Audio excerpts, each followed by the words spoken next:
welcome to blog 37 of Tackle the Feelings Before the Behavior.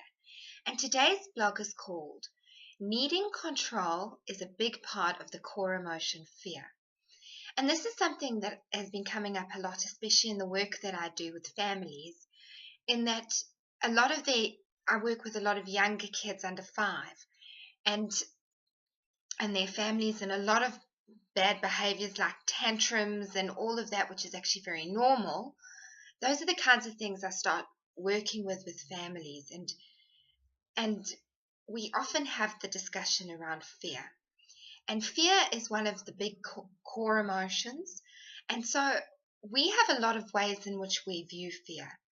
And what I often have to sort of distinguish between with families that I work with is that it's not like that fear that you have when you're watching a scary movie and getting a fright, and it's something really tangible like that a lot of the time. I take these 3 main associated emotions or feelings that I have with fear that I sort of think are the crux of it when understanding developmental anxieties and fears and things that happen in early childhood and that stick with you as you go on and create a lot of your insecurities. So that's one of them. It's insecurity, feeling insecure, feeling unstable. That's the second one. So instability, feeling unstable. And the other one is not feeling emotionally safe, emotional safety. So emotional safety, stability, and security. Feeling those things will be the absence of fear. When you are in fear, you don't feel emotionally safe. You don't feel stable. You don't feel secure in yourself, in your environment, in other people. So it goes on to affect things like your ability to trust, your decision making, your thinking, your ability to be rational, how you're thinking about how you're reacting to certain things when you're in fear. And one of the big ones that I want to talk about today is control. So when you are in fear, you are feeling shaky, you're feeling unstable. And there's lots of ways that we experience fear. We experience fear and anxiety and stress and tension, all that very physically. So a lot of the time it's not as tangible to us in our thinking because we're just going over things that are tangible. We often project onto the worries of the day, what we do, our conversations that we've said things to people, and we're going over them and over them and over them and not even realizing we're doing it. But we can feel that tightness in our chest and our muscles, skin breakouts, skin conditions, stomach trouble. That's a huge one for anxiety and stress and fear. Is your stomach's in knots, your muscles are tense a lot of the time when you're in fear. So you're feeling out of control on just about all levels. You're not controlling your mind. You're not controlling your body. Your body's getting ill. It's getting run down. It's feeling sick. It's feeling tense. Your skin's breaking out, your appearance, everything. And then emotionally, you just can't seem to feel stable. You can't seem to feel like you've got equal footing. And so that creates overwhelm. Overwhelm, if you're feeling overwhelmed, the core emotion of overwhelm is fear. And so in order to regain control, in order to get on top of that overwhelm, to feel stable and secure and emotionally safe again, when we're in fear, we find something that we can control.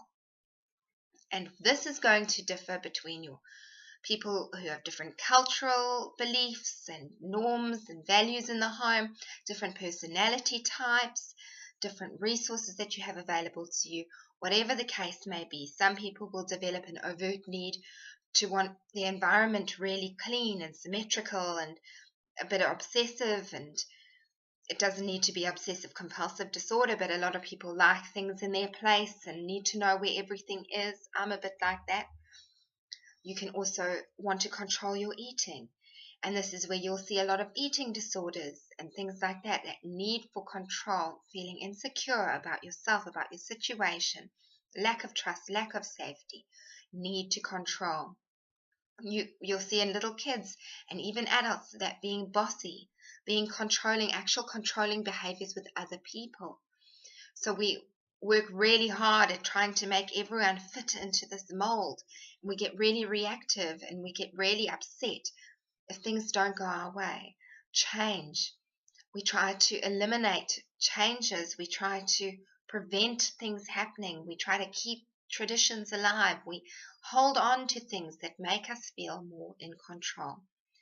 And what I want to talk about today when it comes to fear is that the reason these things don't seem to get much better for us, the reason we don't seem to be able to let things go, and we can't seem to get that inner calm, that inner peace, is because we're spending all that energy trying to gain control in our external worlds, in our external environments with other people. If this person just did that, I would feel better.